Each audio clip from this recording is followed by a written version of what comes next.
મારે હું ગમે ને આટો મારું, હું બિલ ભરું, ઘણું નથી તમને જવાબદારી અમારી ના, એમ નહીં, અમારી જવાબદારી છે, અમારું બિલ તમે ભરતા જાઓ, અમે આટો મારતા જઈ ના, અમને હું ગમે ને વિશ્વાસ આવે, તમારા એક પણ કસ્ટમર કેર નો કોલ નથી લાગતો છેલ્લા 5 કલાક, વાંધો નહીં અગર આવું તો તમારો ફોન સતત ચાલુ છે ને, તમે તમારો સતત ફોન ચાલુ, તમે ગાડી વેલી આવી,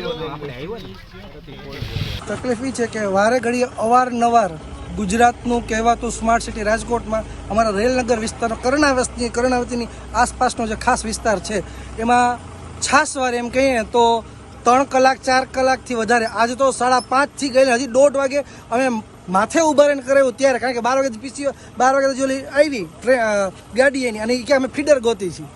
એટલે તમે સમજી શકો છો કે 5 થી 12 તો એ લોકો કાંઈ કર્યું જ નથી, અને એવા જવાબ આવે કે આપણે આ ખાલી બેઠા બેઠાનો જ પગાર લે છે.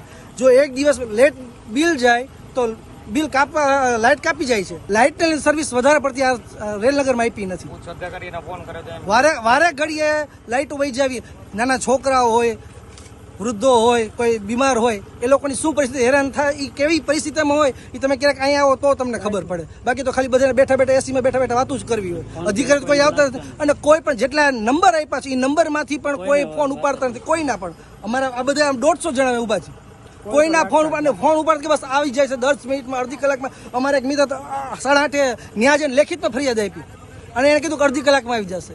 એટલે આ રીતનું અહીંયા બધું એ લોકોનું હાલે છે રામ ભરોસે. એટલે અમારી ખાસ વિનંતી છે ગુજરાત સરકારને, પીજીવીસીએલ માનવાનું નથી કે આ ગુજરાત સરકારને કંઈક, જો તમે સ્માર્ટ સિટી બનાવવા માંગતા રાજકોટ, પહેલાં આ પરિસ્થિતિ છે એ દૂર કરો તો થશે, બાકી ખાલી તમે વાતું કરો છો.